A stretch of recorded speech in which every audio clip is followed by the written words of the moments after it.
Hello, welcome to Tea with Mali. Today we have Tony Marciante, otherwise known as Chef Tony's, of Chef Tony's restaurant in Bethesda. He is also a restaurateur, he is a consultant, he is multi-talented, and I'm so delighted to have you here with us today. Awesome to be here, you know that. Thanks for being here. Well, I really want to share your story. I want to share your story about why you chose the restaurant industry of all industries. What inspired you to become an entrepreneur and start your own restaurant? Well, as far as being an entrepreneur, I think I started around age 7 when I was selling candy in my school. I figured out that I could buy a pack for 30 cents and sell each piece for 8 or 9 cents and somehow make a big profit. But so I think I've been an entrepreneur since day one, really. Always throughout anything I've done, I've always had a side business or something I'm doing. But the restaurant business got me when I got out of high school, and I had a vision. And when I opened the current restaurant that I own, we started as visions for this reason. I had a vision in high school of some kind of a corner booth scene at an Italian restaurant, red and white checker tablecloths, and it was after a shift, so it was like a late night, sitting down with my friends, eat a meal. Now, I'd never worked in the restaurant business, so somehow this got into me, this idea. But the feeling was really good. It was really kind of comforting and warm, and it was like a small community. It was like this good sense. So I said, well, maybe that's a sign to get in the business of restauranting. Let's try the restaurant industry. And I'd have friends. A friend of mine had a restaurant in Rockville, and so I was always a patron of restaurants, plenty. But so I got into the restaurant business as a busboy at O'Donnell's Seafood Restaurant in Bethesda, and it's kind of a big, old school, large seafood restaurant with big, busy kitchen and a lot of cooks, a lot of waiters. You had your changing room, and I still remember that some of the people I worked with and things they would say, and just the impressions of kind of getting in this big, cavernous kind of place and being a part of it. Prior to that, I'd worked in, video store and a furniture place and, typical high school jobs, I guess. But there was a good energy about it, and I still maintain to this day that if you get in the restaurant business, you'll either love it or hate it within a week or so. But I guess I loved it, so I got in there as a busboy, moved up to a cook they had a display kitchen. Okay. That was kind of cool, and maybe that was where I got a love for being kind of out there and cooking and people checking out what you're doing. But as I went forward, I got into bartending and managing, and at an early age, at about 22. Through going to school, I got in contact with somebody who wanted me to help them open a restaurant. So I got into a partnership and moved to Hagerstown, Maryland, which was definitely a journey of a little different style. But it was a great opportunity to help literally do everything in the business, to help create the entire place. The owners had bought a historic building in downtown that was probably from the 40s. And in renovating that, you had a lot of things to jump around, codes, you can't change the building and all that kind of stuff. So I was literally involved in every aspect of it. Wow. We created the menu. It was a Northern Italian upscale fine dining place, and did everything from soup to nuts. I bought the wine, we helped make the menu, we hired the chef, we hired staff, obviously, built the place. So it was a formative time in terms of being able to learn really about all the aspects of the business, and really having the opportunity and responsibility to have that on my shoulders at a pretty young age was a good opportunity to grow and play with someone else's money. So I still recommend that to people. If they have an opportunity to get in the business and work with somebody, they can give them a chance to kind of go through all those experiences on someone else's dime. It's a good idea. So 25 years later, I'm still doing it for some reason. Tony, you mentioned 25 years in the business. For those that are watching that are interested in even considering the restaurant industry at whatever capacity, what are some of the things that you went through in those 25 years? Let's talk about some of the most challenging times of your life, and let's talk about some of the lessons learned and some of the rewards. Awesome. Well, I often think that instead of calling it the restaurant business, it's really the problem-solving business, because you literally, and this is as I think through and imagine, a young person getting in the business and kind of bright-eyed, and even if they're not young, but new in the business, and they think of all the great stuff, which is awesome, it's wonderful. It's really challenging at moments to keep it all together. It's like herding cats, If something will break, it'll happen on on a Friday at 7 o'clock. It won't happen on Tuesday. If staff don't show, it's going to be on Mother's Day. If a cook doesn't show, they won't call you. They'll just not show. So that's why I freak out every time someone's 5 minutes late, because you get used to that. My father, the first time I told him that somebody didn't show up, or basically had quit, he was like, "What do you mean?" Like he comes from a background of construction business, but in the offices, and it's a professional setting, nobody would do that. I just said, well, that's what happens. Sometimes people just don't show. So it's really, I mean, obviously the artistic part of it is why we do it, and that's all great, and that's a whole nother conversation. But the problem management truly tests your ability to run a business, because you really don't know any day what's going to happen. Things don't show up on the delivery, staff doesn't show, it's raining outside. Now all of a sudden, instead of doing 50 covers, you might do 10.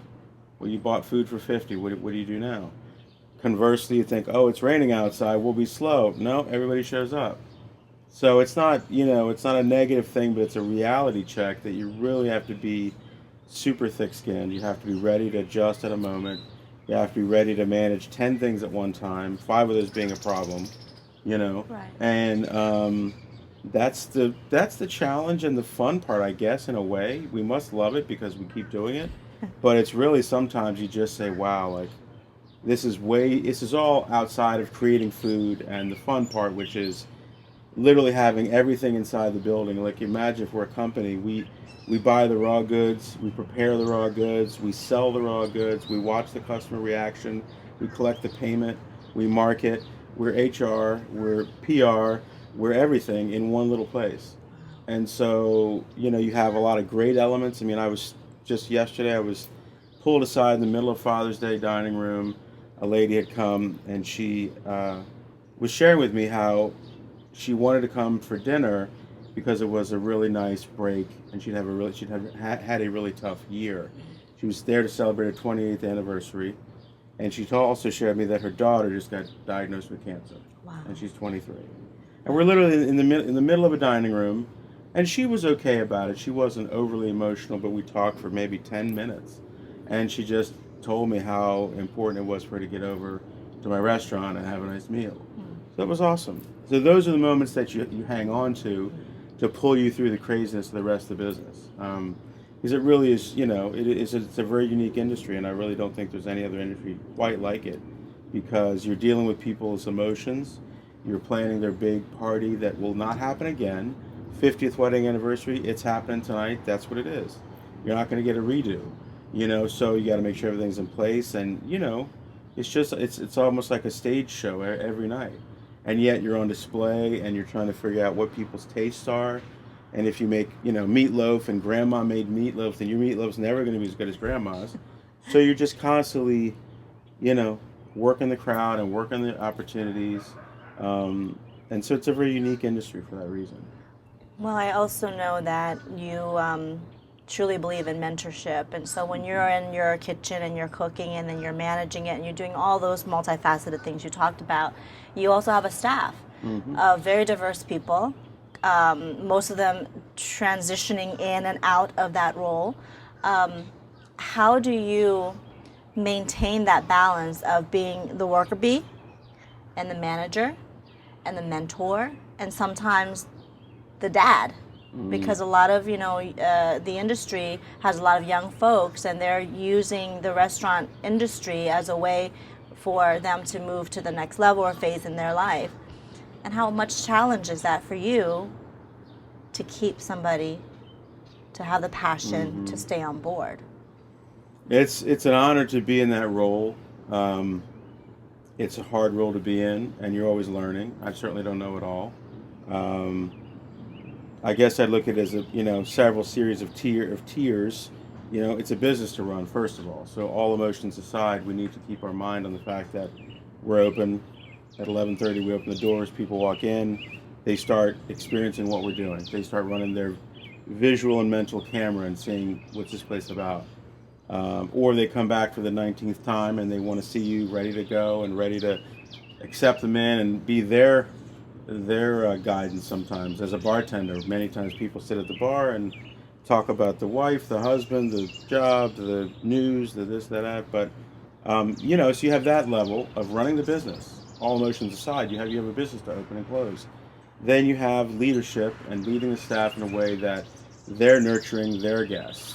My staff is my guest, and they have the sit down guests, and so you need to manage each person very individually. It's not a business, even though there's big corporate restaurants out there, and that's a question of, do you want everybody the same? Do you want to train robots? I don't. I like my staff to have their personality. Each of us are very different, but they do need to communicate the same information. So each person and me have a different relationship. How do I need to look at their history and their past? I have a young guy right now who's an ex-Marine, who was in the service for a couple of years.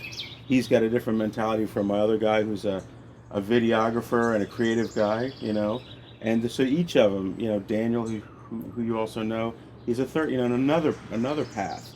So yes, we have to look at all these people and say, how do we help them to get their goals achieved? How do we make sure that they're achieving our goals?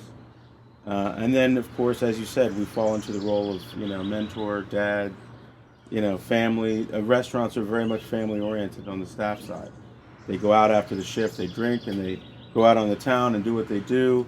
And they work together a lot, and we work hard. I mean, we served 200 plus people yesterday. It's a lot. It's a lot of work. So, there's natural camaraderie between everybody. And then you have to be careful that it doesn't get too much like a family and everybody starts to lose the business aspect. Right.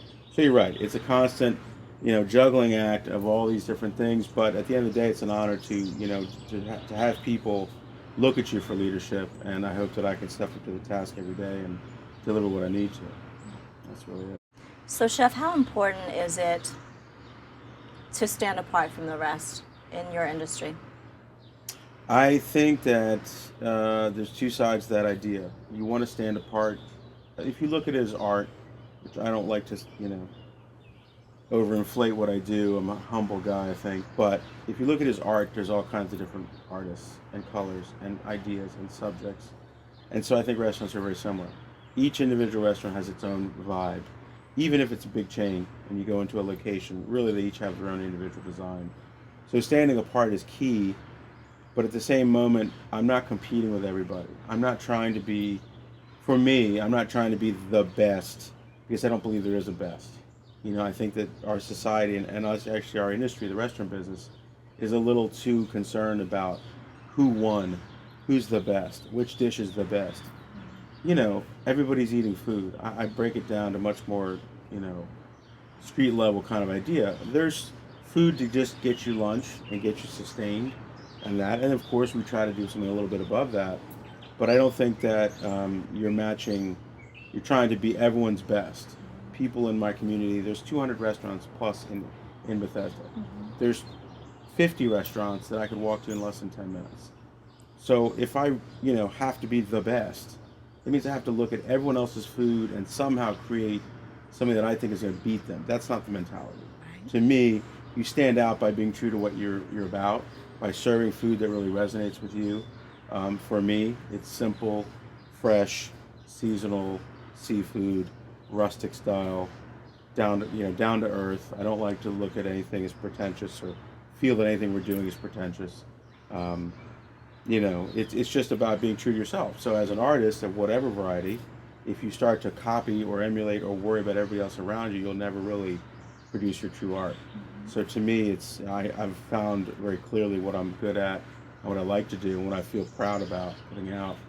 And I think by doing that, you stand out, because I think a lot of restaurants are also too worried about being different.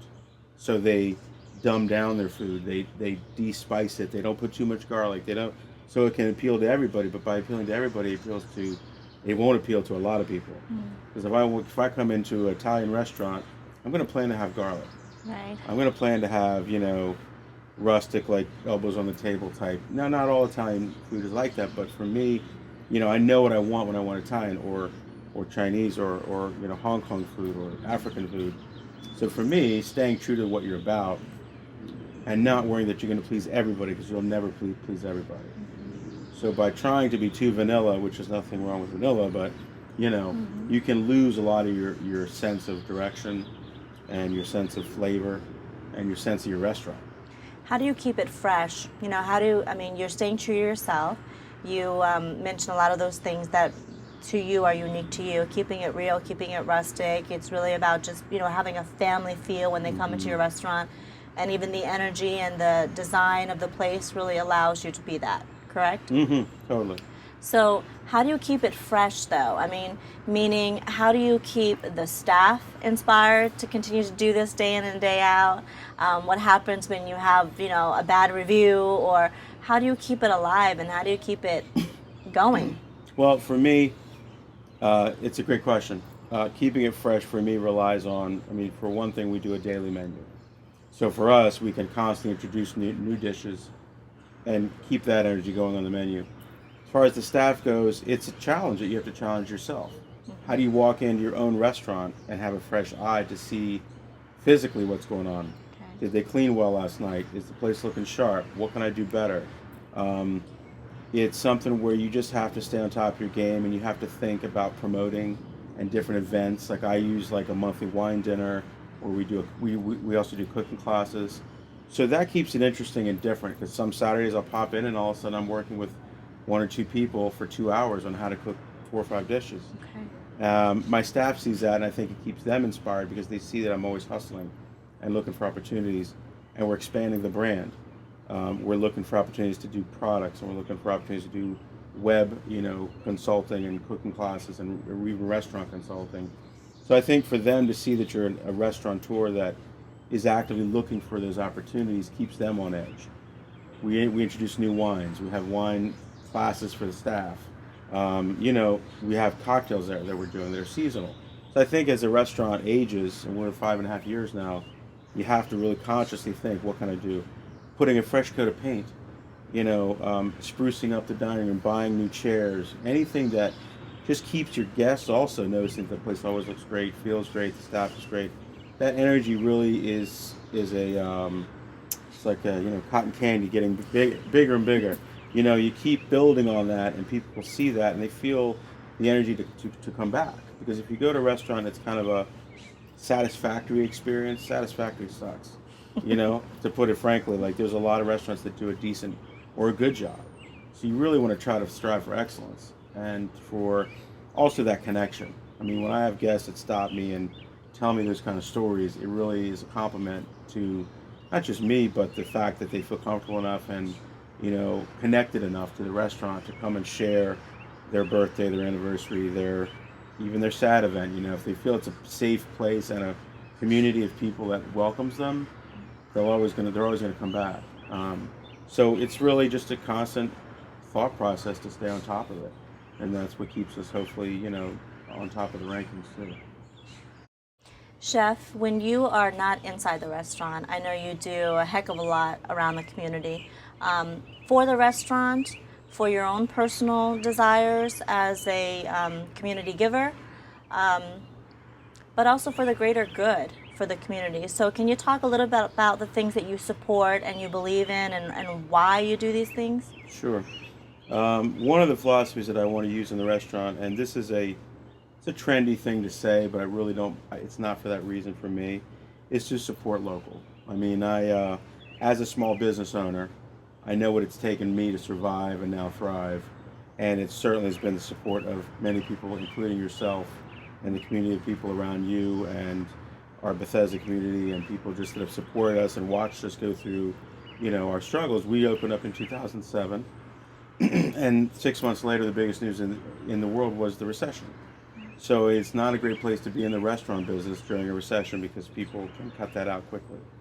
So, you know, in terms of running a business, built a heck of a muscle to go through the next, you know, 12, 24, 30 months where times were lean. So because of that, I do believe in supporting local as much as I can. I go to local markets to buy food. I use a local produced coffee that actually donates to the Chesapeake Bay Foundation. I use a local ice cream producer.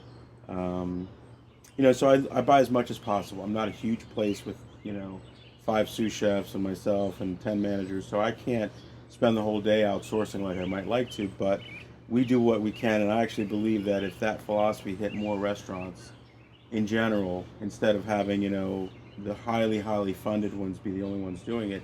If everybody did a little bit, it would actually mean, I think, a lot more to the industry.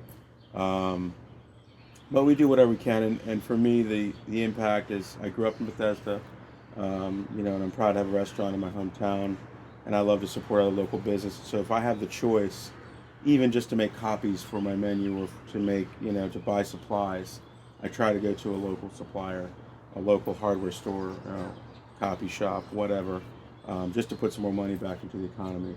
And for me, bigger cause-wise, I don't even know why, but kids and food have been a big push for me this year. I've been really involved in cooking classes lately, and I've had more people reaching out, and I'm always impressed and honored when I see parents that are getting their kids to eat real food. Lunchables to me are garbage. And it goes way beyond just what you're eating, but when I was a kid, my mom made me lunch. Go to school with a brown bag and a sandwich and a whatever. It was homemade. When I was at home, we had dinner at night. And I think now and I'm a technology nut as you know, but with all the technology and the busy schedules, and we're all so busy, what are we doing? Why are we so busy? That we can't give our child, and I don't have kids, I have grandkids, story on that later.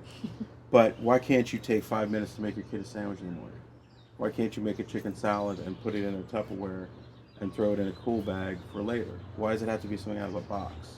To me, if my mom ever gave me a box and said, here's your lunch, I think I'd look at her and say, wow, that's, can I have something homemade? Like, for me, that's just in me. And I'm afraid that we're losing that because we eat out so much. And don't get me wrong, I want us to go to restaurants. But the food, to me, helping people to understand how important food and community and the home is, will actually build business because people will appreciate better food. Right. A lot of people don't cook, which I don't understand because you have to eat. Like, as a human, if you have to do nothing else, you have to have shelter and eat and water and, a few things. But eating is one of those. So if you can't cook, you're now dependent on everybody else around the world to give you food. So for me, it starts with kids. And it starts with teaching them that life is more than chicken nuggets and hot dogs and hamburgers. They eat that because we the adults tell them that's what they should be eating. It's easier, just give him a hot dog. He'll like that. Well, he might also like curry chicken. Right. If you get him to try it. And you have to just take a little patience and have a little chutzpah to say, this is dinner. You're not getting anything else. Well, what I appreciate is that you're really taking a stand on this. It's not just a philosophy that you believe in, but you're actually really involved. You're supporting some local nonprofits that really support teaching not only young children, but teenagers, people in the foster care system, those types of things. I know that you do that type of work as well. You're a big educator, not just for the kids and having programs that are going to cater to kids, but the parents and those that are caregiving. So talk a little bit about that in terms of the actual role that you play. Where have you gone? What are you doing? I know that you judged a competition or something. Talk about the things that, for you, are allowing people to get more educated on healthier ways of nurturing their children. Perfect. I was honored to be approached by representatives from the NCCF, the National Center for Families and something else. I lost the last F. But they were doing a cookbook. Okay. And it was a local Bethesda-based cookbook. And it was recipes from parents, it was recipes from chefs, and it was used to raise money for a program they started called the Bistro Boys. Okay. This program was involved to help actually a place right around the corner from where I grew up. Like, literally, it's there where my parents still live, and it's a foster care system, house where kids who either had compromised home situations, didn't have parents, didn't know their parents, etc., were living. And so this Bistro Boys program is a program to teach them the basics, and I mean, we're talking basics of cooking. But going from heating up something in a microwave that came in a box to cooking anything is a big step. To be able to create your own food and look at what you're making and feel what you're invest time and energy and love into what you're making is a big change. So I really felt that the cause was great. So I bought an ad in the cookbook. I donated or gave them a recipe, and then I helped them a little bit with promoting it and getting them out there a little bit with some ideas that I had. We did a cookbook signing at the restaurant, which was huge. We actually had probably 50 to 60 attendees. They raised money. They sold off a few prints from the artist who did work. It was really funny because we set up in the corner, and I felt like a Food Channel celebrity. I mean, people were just shoving cookbooks at me, and it was a really great vibe. That's great. And it raised money, and it was a great cause I'm still, along with. And I think that to have the kids, we had the kids come into the restaurant. They had a dinner with us. We fed them calamari. We fed them, I don't remember everything, but a lot of the stuff they'd never even had or seen. They were just kind of looking at it. And I said, just get them over the hump of being nervous about trying something new. And it was really the beginning stages. Like, they'd never even heard of some of this stuff. And we're not that crazy high a restaurant. We're trying to do food that people understand. So it was great. And we walked them through the walk-in and showed them live lobsters and walked through the kitchen. And so the whole thing that we're used to is a whole world that many people don't understand and they've never seen. So it was really exciting to see them come through and experience it. And one gentleman I remember was planning to go to culinary school. So I offered my help to anybody that wanted it. And just continuing to go on down that path with people. I just think that connecting with families and, again, helping, as you said, helping the parents, helping them to understand how much importance they bring to their child's upbringing about what's going to happen with them down the road and with food and with building a family. To me, it's way more than just the meal. It's care, love, being in the house together, getting together and sharing what's going on in your life. So many families I see, again, that are so busy, they have time to take their kids to 14 different soccer practices and 38 different events, but they don't ever sit at home and just talk to them. No. They never sit home and just, spend that time around the table to learn how their life is going. And kids are very receptive, and they're soaking up stuff every moment of their lives. So I just think it's smart that the community action can happen around the table, and it involves everybody.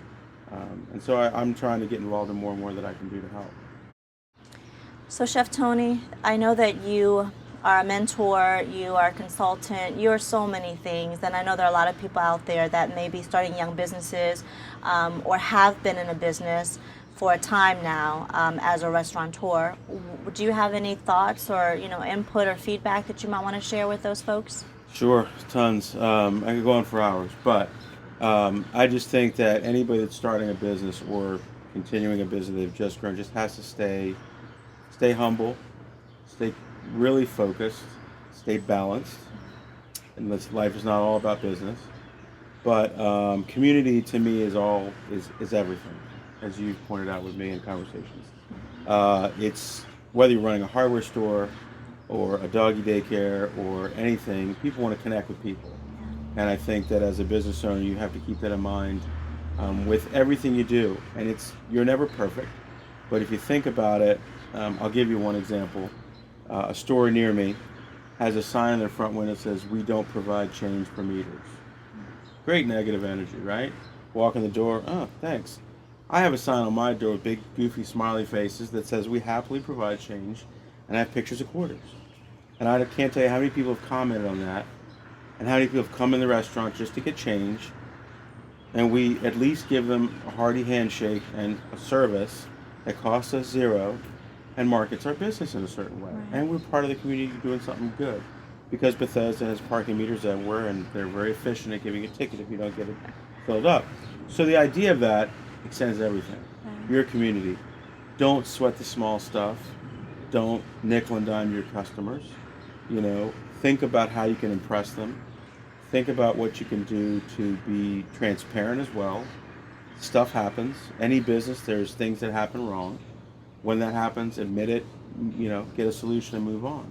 So building your business from inside, I think, is the best way to do it. Looking at your guests as people in your home. What would you want them to experience when they come in? How would you want them to feel? As our mutual friend Steve always says, it's not about, I think the Maya Angelou quote that he uses a lot is, they'll always remember how you made them feel.